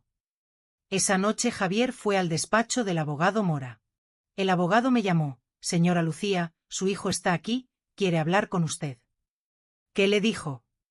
¿Que dónde está usted? Que quiere explicarse, que todo es un malentendido. ¿Qué le dijo usted? Que usted no quiere verlo y que todo se va a resolver en los tribunales. Gracias. Colgué y sentí algo extraño. Sentí paz porque por primera vez en mi vida no estaba tratando de arreglar las cosas, no estaba tratando de entender a mi hijo, no estaba cargando su culpa. Estaba dejando que la justicia hiciera su trabajo. El 20 de febrero tuvimos la primera audiencia. Yo fui con el abogado Mora. Javier fue con un abogado que contrató de último momento. Nos sentamos en lados opuestos de la sala. Cuando Javier me vio, se quedó helado. Yo estaba diferente. Ya no era la mujer demacrada que había dejado en la iglesia hacía 3 semanas. El abogado me había llevado a un médico, me había dado comida, ropa limpia, seguía delgada, seguía marcada por el dolor, pero ya no estaba rota. Javier trató de acercarse. Mamá. El abogado Mora se interpuso. No, señor, no puede hablarle. Es mi madre. Es su víctima. Y está protegida por una orden judicial. Si se acerca, lo arrestan. Javier retrocedió. El juez entró. Todos nos sentamos. La audiencia duró 2 horas. El abogado de Javier trató de argumentar que yo había firmado voluntariamente, que no había habido fraude, pero el abogado Mora presentó las pruebas, el testimonio de doña Carmen, los extractos de cuenta que mostraban el robo, los testigos que vieron cómo me abandonaron y el testamento de Manuel. El juez lo leyó en voz alta. Cuando terminó, miró a Javier con disgusto. Señor Ortega, ¿es cierto que abandonó a su madre en la calle el día de su cumpleaños? Javier bajó la mirada. ¿Yo? Las circunstancias. Responda, ¿sí o no? Sí. ¿Y es cierto que vendió la casa de su madre sin su consentimiento real? Ella afirmó, ¿sí o no? Hubo un silencio largo. Sí. El juez cerró la carpeta. He visto muchos casos en mi carrera, pero pocos tan claros como este. Esto es despojo, esto es abuso y esto es una vergüenza. Se volvió hacia mí. Señora Lucía, lamento mucho lo que ha pasado y le aseguro que vamos a resolverlo. Luego miró a Javier. La suspensión de venta se mantiene y ordeno una auditoría completa de todas las cuentas y propiedades relacionadas con este caso. Próxima audiencia en 15 días. Golpeó el mazo. Terminó. Salimos de la sala. Javier trató de seguirme. Mamá, espera. Tenemos que hablar. No me giré. Seguí caminando. Mamá, por favor. Me detuve, me di la vuelta y lo miré a los ojos. Ya no tenemos nada de qué hablar, Javier. Mamá, yo lo siento. Lo siento mucho. Marta me presionó. Yo estaba desesperado. Yo. No me interesa, hijo. Ya es tarde. Pero eres mi mamá. No puedes hacerme esto. Me acerqué un paso. Yo no te estoy haciendo nada. Tú te lo hiciste solo. El día que decidiste robarme, el día que decidiste abandonarme, el día que olvidaste quien te cuidó cuando eras niño. Se le llenaron los ojos de lágrimas. No quería que llegara a esto. Pues llegó y ahora vas a pagar las consecuencias. Me di la vuelta y me fui y no miré atrás. Después de esa primera audiencia, todo cambió rápido. El abogado Mora no perdió tiempo.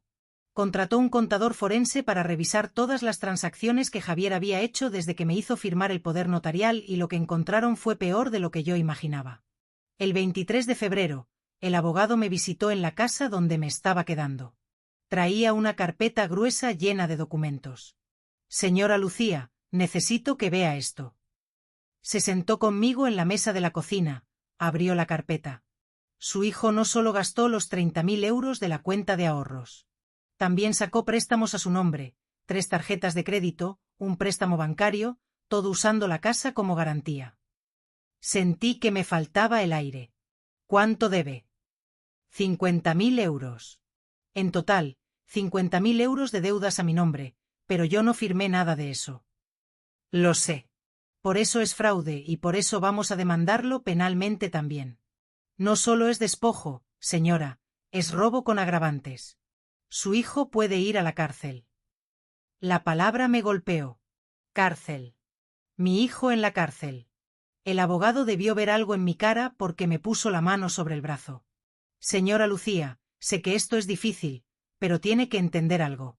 Su hijo no solo la lastimó a usted, cometió delitos graves y si no lo enfrentamos ahora, va a seguir haciéndolo con usted o con alguien más. Asentí despacio. ¿Qué sigue?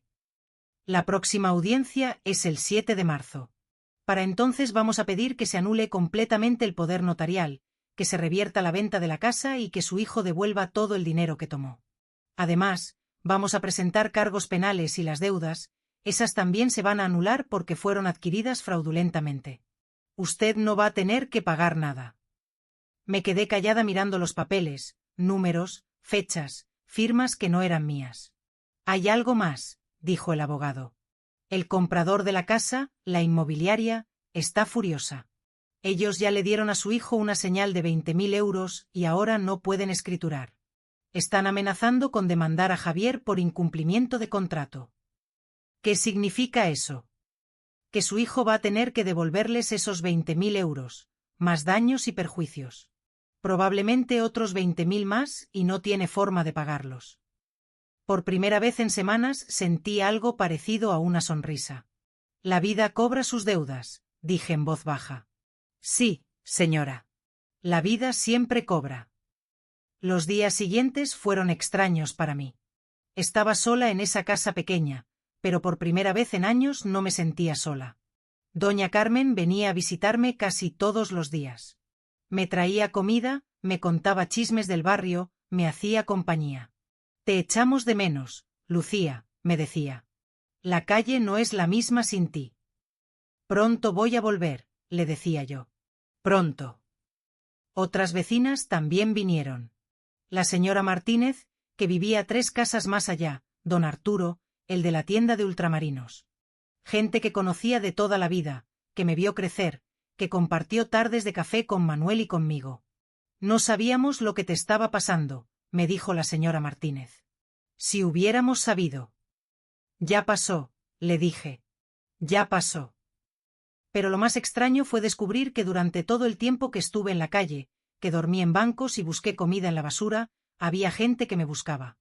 Doña Carmen me contó que ella fue a la policía 3 veces, pero me dijeron que no podían hacer nada, que si no había denuncia, si no había delito visible, ellos no podían actuar. Tú hiciste lo que pudiste, le dije. No fue suficiente. Debí buscarte más. Debía hacer más ruido. Me encontraste.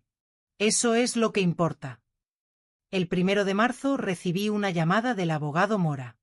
Señora Lucía, tengo noticias. Buenas o malas, depende de cómo lo vea. Javier quiere negociar. ¿Negociar qué? Quiere que retire la demanda. Dice que está dispuesto a devolverle la casa, a devolverle el dinero, todo, pero sin cargos penales. No quiere ir a la cárcel. Me quedé callada. ¿Qué le dijo usted? Que tenía que consultarlo con usted. Es su decisión. ¿Usted qué opina? Opino que su hijo merece ir a la cárcel, pero también entiendo que es su hijo y que tal vez usted quiera darle una última oportunidad. Pensé en Javier. Pensé en todas las oportunidades que ya le había dado. Todas las veces que lo perdoné, todas las veces que lo justifiqué. ¿Él tiene el dinero para devolverme? No todo. Tiene que vender el piso que compró y aún así no le va a alcanzar para pagar las deudas con la inmobiliaria. Va a quedar en cero o peor. Bien, dije, entonces no hay trato. ¿Estás segura? Completamente. Que enfrente las consecuencias como yo las enfrenté. El abogado guardó silencio un momento. Entiendo. Voy a rechazar la oferta. Abogado, ¿cree que soy mala madre? No, señora. Creo que es una mujer valiente y que está haciendo lo correcto. La segunda audiencia fue el 7 de marzo. Esta vez había más gente. El abogado de la inmobiliaria estaba ahí, un representante del banco que había dado los préstamos, doña Carmen como testigo, el contador forense y Javier con Marta. Cuando entramos a la sala los vi sentados del otro lado. Javier se veía demacrado. Había perdido peso. Tenía ojeras. Marta, en cambio, se veía furiosa. Me miró con odio puro. El juez entró. Todos nos pusimos de pie. Esta vez la audiencia fue más larga. El abogado Mora presentó todas las pruebas, los préstamos fraudulentos, las tarjetas de crédito, los retiros no autorizados. El abogado de Javier trató de defenderse. Dijo que su cliente había actuado de buena fe, que pensaba que estaba ayudando a su madre, que todo había sido un malentendido, pero las pruebas eran claras. El juez escuchó todo. Cuando terminaron las presentaciones, se quitó las gafas y miró a Javier. Señor Ortega, ¿tiene algo que decir en su defensa? Javier se levantó, se veía nervioso. Señor juez, yo sé que cometí errores, pero nunca quise lastimar a mi mamá. Yo solo estaba desesperado, tenía deudas, necesitaba dinero y pensé que... ¿Pensó qué? ¿Que podía robarle a su madre? ¿Que podía abandonarla en la calle? No fue así, ¿no? Entonces, explíqueme cómo fue. Javier bajó la mirada. Yo no puedo. El juez negó con la cabeza. He visto muchos casos en mi vida, señor Ortega, pero pocos me dan tanta vergüenza como este. Usted no solo robó, no solo cometió fraude, abandonó a una mujer de 67 años en la calle, a su propia madre. El día de su cumpleaños. Se volvió hacia mí. Señora Lucía, ¿qué es lo que usted quiere? Me puse de pie. Sentí que todas las miradas estaban sobre mí. Quiero mi casa de vuelta. Quiero que mi hijo salga de ella y quiero que enfrente las consecuencias de lo que hizo. Quiere que vaya a la cárcel. Me quedé callada un momento. Pensé en el niño que fue, en el bebé que cargué, en todas las noches que me desvelé cuidándolo cuando tenía fiebre. Pero también pensé en la mujer que me miró con desprecio, en el hombre que arrancó el coche y me dejó sola, en la risa de Marta diciendo, pida limosna con los demás. Sí, dije con voz firme. Quiero que pague por lo que hizo. El juez asintió. Muy bien. Mi resolución es la siguiente. Primero, se anula completamente el poder notarial firmado por la señora Lucía Ortega.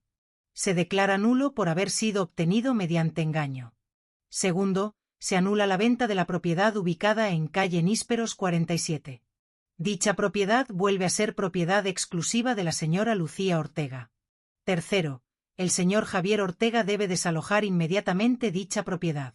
Tiene 72 horas para retirar sus pertenencias.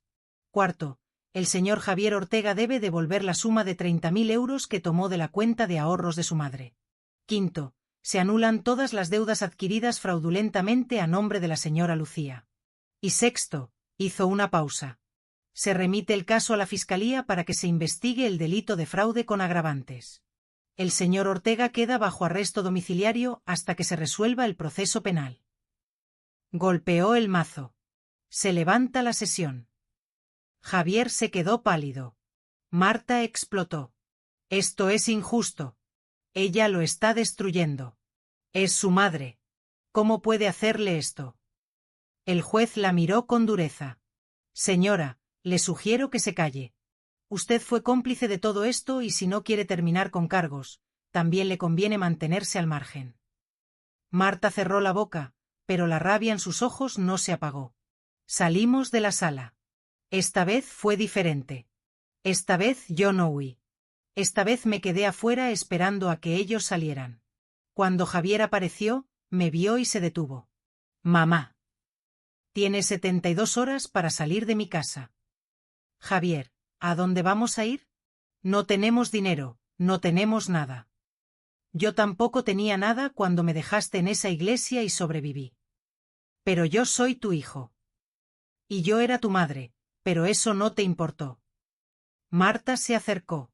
Tenía la cara roja de rabia. Eres una víbora, Lucía, una víbora ingrata.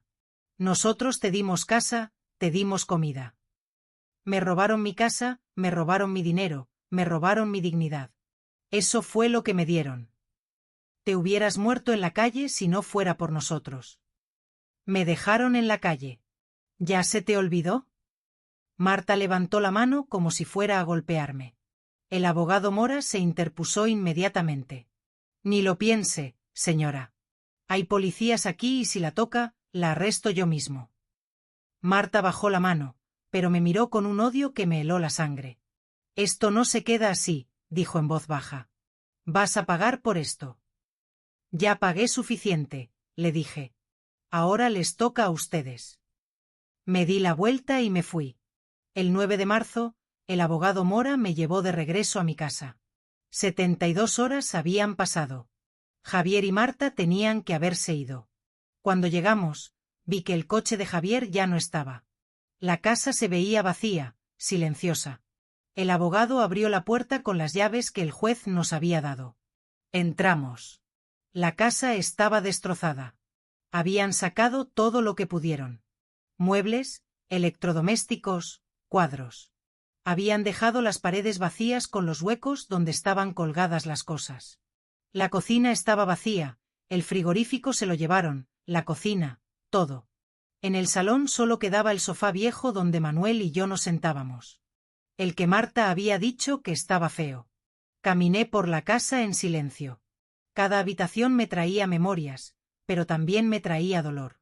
En la habitación principal, la que había sido mía, encontré algo. Un mensaje escrito con rotulador rojo en la pared. Espero que seas feliz, mamá. Sola. Como siempre quisiste. La letra de Javier.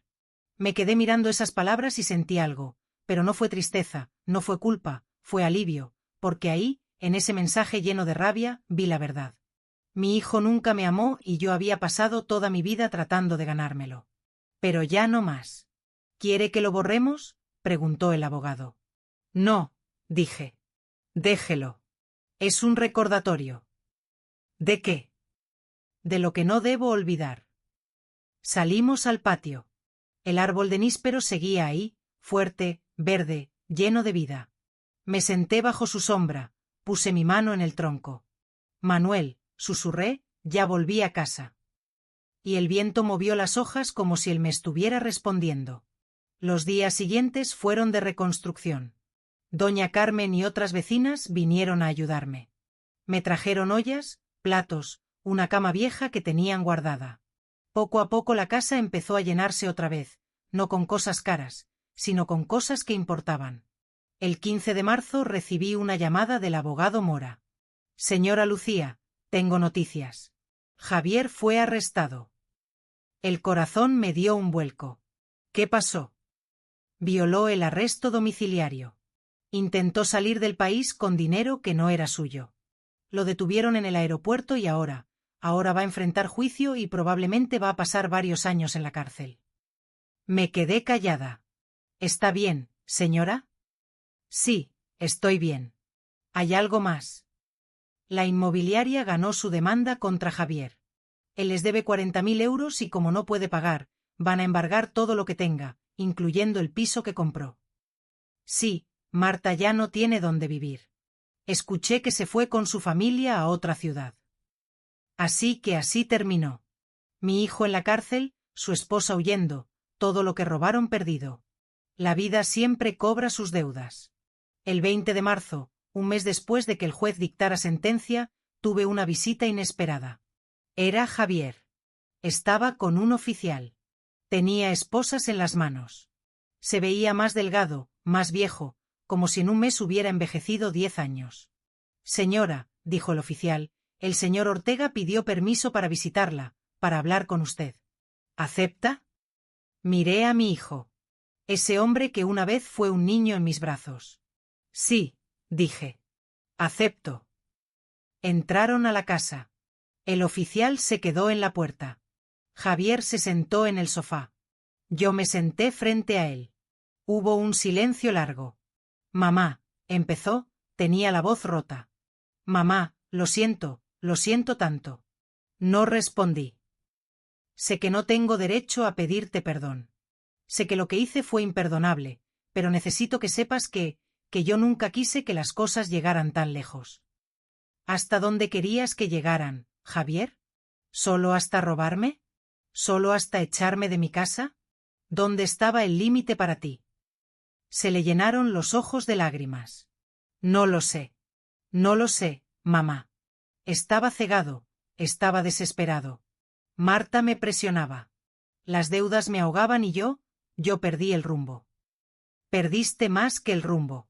Perdiste tu humanidad. Lo sé. Y voy a pagar por eso. Voy a pasar años en la cárcel. Voy a perder todo. Pero antes de que eso pase, necesito que sepas algo. ¿Qué? Que tú fuiste la mejor madre que alguien podría tener, que todo lo que soy de malo no es culpa tuya, es culpa mía, solo mía. Se quebró. Lloró como no lo había visto llorar desde que era niño y yo me quedé ahí mirándolo. Parte de mí quería abrazarlo, parte de mí quería consolarlo, pero otra parte, la parte que había aprendido a sobrevivir, la parte que había dormido en la calle y buscado comida en la basura, esa parte no podía. Javier, dije con voz suave, pero firme. Yo te perdono, no porque te lo merezcas, sino porque yo necesito paz. Necesito soltar esta rabia antes de que me consuma. ¿De verdad me perdonas? Sí, pero eso no significa que vaya a olvidar. No significa que vayamos a volver a ser lo que fuimos, porque lo que fuimos ya murió. El día que me dejaste en esa iglesia. Asintió, entendió. Vas a venir a visitarme a la cárcel. No, dije. No voy a ir. ¿Por qué? Porque tú necesitas enfrentar esto solo, como yo lo enfrenté. Sin nadie que te rescate, sin nadie que te justifique, solo así vas a aprender. Se levantó, el oficial se acercó. Javier me miró una última vez. Te amo, mamá. Y yo te amé, hijo, más de lo que tú jamás podrás entender. Se lo llevaron y yo me quedé sola en mi casa recuperada, en mi casa llena de cicatrices, pero también de esperanza. Salí al patio, me senté bajo el árbol de nísperos. Y por primera vez en años sentí paz. Han pasado 10 meses desde aquel día en que volví a mi casa. 10 meses desde que recuperé lo que era mío. 10 meses desde que cerré la puerta del pasado y empecé a construir algo nuevo. Hoy es enero de 2026. Acabo de cumplir 68 años y esta vez fue diferente. Esta vez desperté en mi propia cama, en mi propia casa, bajo el techo que Manuel y yo construimos juntos. Esta vez no hubo abandono, no hubo traición, no hubo lágrimas de dolor, hubo paz. Doña Carmen vino temprano con churros y chocolate caliente. La señora Martínez trajo flores de su jardín. Don Arturo del Ultramarinos me regaló una caja de bombones, aunque le dije que ya estaba grande para esas cosas. Nunca se es grande para celebrar la vida, me dijo. Y tenía razón. Por la tarde vinieron más vecinos, gente que me conoce desde hace 40 años, gente que me vio caer y me ayudó a levantarme. Comimos cocido, tortilla, tarta, cantamos, reímos y yo lloré. Pero esta vez fueron lágrimas buenas, lágrimas de gratitud, porque aprendí algo en estos meses. Aprendí que la familia no siempre es la sangre. A veces la familia es la gente que se queda cuando todo se derrumba. La gente que te busca cuando te pierdes, la gente que te abraza cuando el mundo te da la espalda. Los primeros meses después de recuperar la casa fueron difíciles, no porque no tuviera techo o comida, sino porque tenía que aprender a vivir conmigo misma, con el silencio, con las memorias. Cada rincón de esta casa me recordaba algo. El patio donde Manuel plantó el árbol, la cocina donde cocinábamos juntos, la habitación donde dormimos 40 años. Pero también me recordaba a Javier, el niño que fue, el hombre en que se convirtió. Y eso dolía. Los primeros días no podía dormir en la habitación principal. Me quedaba en la habitación de servicio, la misma donde me habían mandado, porque era el único lugar donde no sentía fantasmas. Pero una noche, a finales de marzo, el abogado Mora vino a visitarme. Señora Lucía, necesita recuperar su espacio, toda su casa, no solo los rincones que no duelen. Es difícil, le dije. Lo sé, pero es necesario. Me ayudó a mover mis cosas a la habitación principal. Pintamos las paredes para cubrir el mensaje que Javier había dejado. Compramos sábanas nuevas, cortinas nuevas, limpiamos cada rincón. Esta es su casa, me dijo el abogado, su santuario, no deje que nadie, ni siquiera los recuerdos se la quiten. Y tenía razón. Poco a poco fui recuperando cada espacio. La cocina donde volví a cocinar mis platos favoritos. El salón donde puse fotos nuevas de Manuel y mías, de los vecinos, de momentos felices, el patio donde volví a regar las plantas que Manuel cuidó y el árbol de nísperos. Mi árbol. Me sentaba bajo su sombra todas las tardes, le hablaba a Manuel como si estuviera ahí. Le contaba mi día, le contaba mis miedos, le contaba mis victorias. Lo logré, Manuel, le decía. Recuperé nuestra casa tal como me pediste. Y el viento movía las hojas y yo sabía que él me escuchaba. En abril, el abogado Mora me llamó con noticias. Señora Lucía, el banco devolvió el dinero. Los 30.000 euros que su hijo tomó están de vuelta en su cuenta. No lo podía creer. ¿Cómo? Javier tenía algunos bienes que no sabíamos. Un coche, algunos muebles, inversiones pequeñas. Todo fue embargado y vendido y con eso se pagó la deuda. 30.000 euros más los 60.000 que Manuel había guardado. Tenía casi 100.000 euros. Dinero suficiente para vivir tranquila, para no preocuparme, para ser libre. ¿Y las deudas fraudulentas? Pregunté. Todas anuladas. Usted no debe nada, señora. Está limpia. Lloré de alivio. Esa noche conté el dinero, no porque desconfiara, sino porque necesitaba verlo. Necesitaba sentir que era real. Y mientras contaba, pensé en Manuel, en cómo me cuidó incluso después de muerto, en cómo previó todo, en cómo me amó lo suficiente para protegerme. Gracias, mi amor, susurré. Gracias por no olvidarme. En mayo empecé a hacer algo que nunca pensé que haría. Empecé a hablar.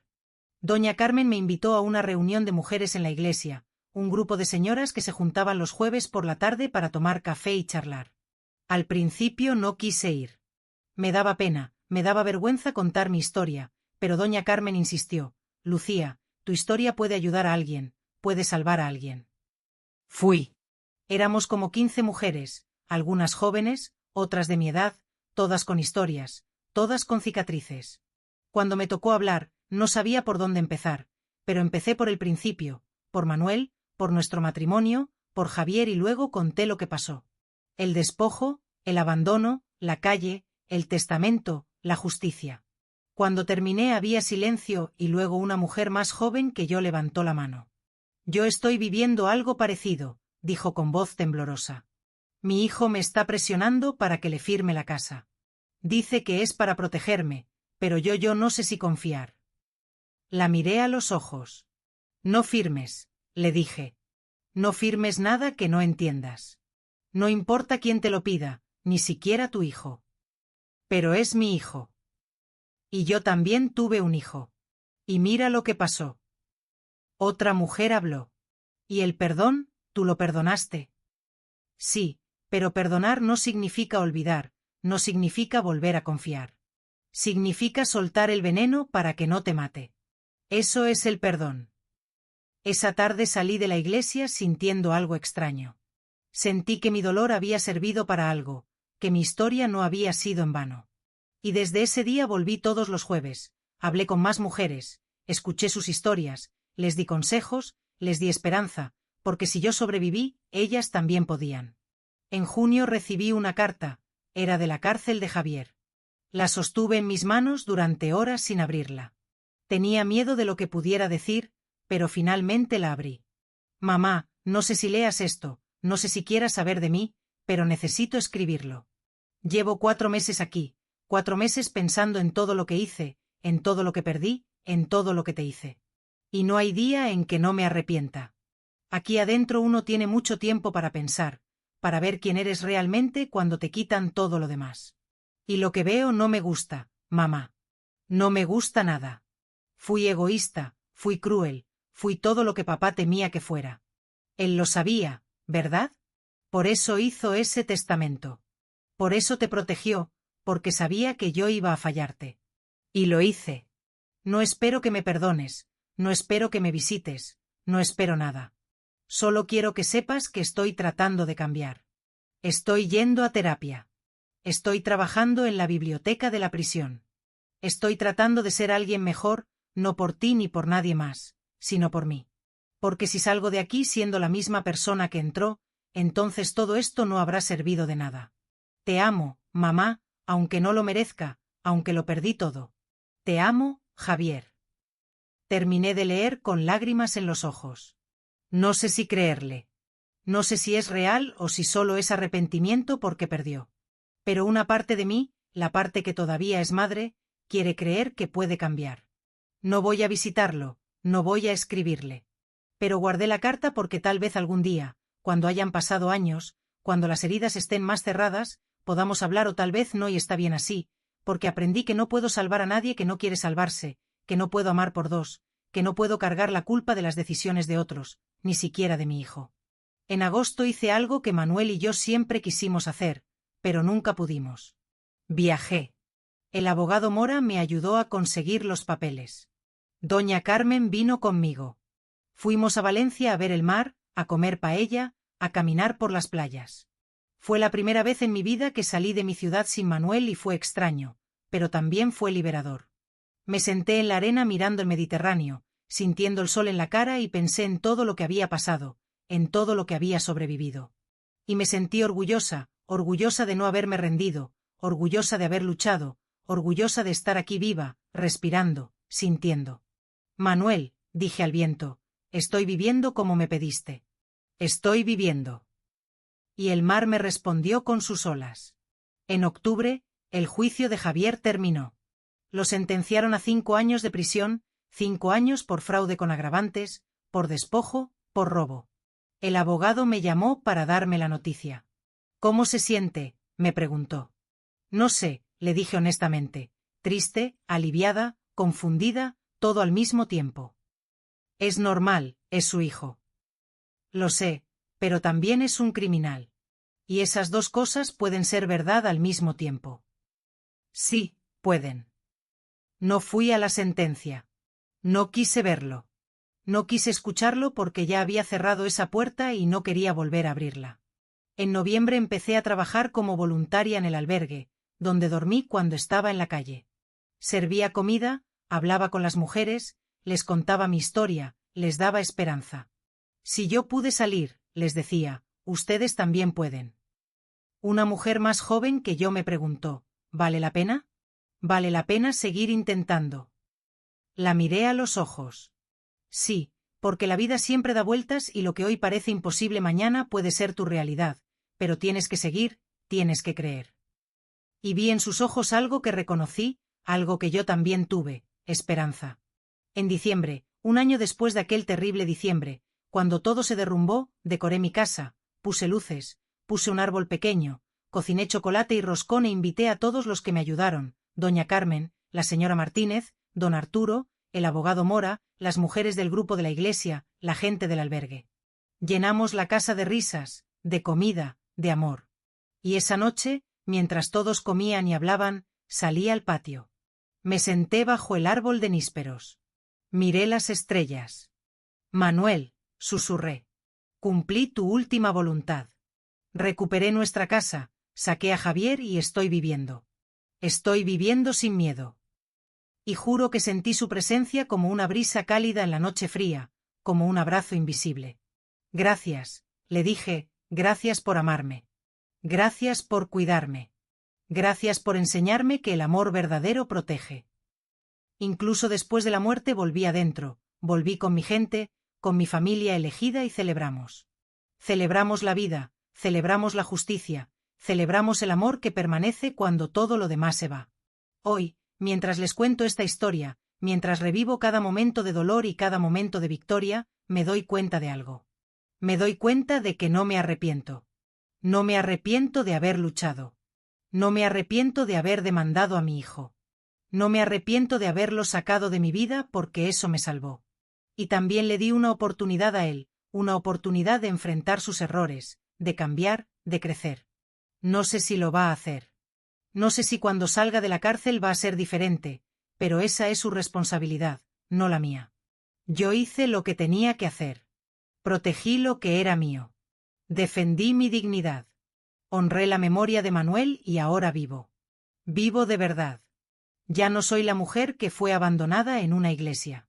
Ya no soy la mujer que buscaba comida en la basura. Ya no soy la mujer que tenía miedo. Soy Lucía Ortega. Tengo 68 años y soy una superviviente, una mujer que aprendió que el amor no significa dejarte destruir, que la familia no siempre es la sangre, que perdonar no significa olvidar, que la justicia, aunque tarde, siempre llega. Aprendí que la vida cobra sus deudas, que las mentiras tienen patas cortas, que quien siembra vientos cosecha tempestades. Pero también aprendí que después de la tormenta viene la calma, que después de la noche más oscura viene el amanecer, que cuando crees que ya no puedes más, encuentras fuerzas que no sabías que tenías. Y aprendí que nunca, nunca es tarde para empezar de nuevo. Si mi historia ayuda a una sola mujer a abrir los ojos, habrá valido la pena. Si mi historia ayuda a alguien a no firmar papeles que no entiende, habrá valido la pena. Si mi historia ayuda a alguien a defender lo que es suyo, aunque sea de su propia familia, habrá valido la pena. Porque todos merecemos dignidad, todos merecemos respeto, todos merecemos vivir sin miedo. No importa la edad, no importa cuánto hayamos sufrido, no importa cuánto hayamos perdido, siempre hay una oportunidad para levantarse, siempre hay una oportunidad para luchar. Siempre hay una oportunidad para vivir.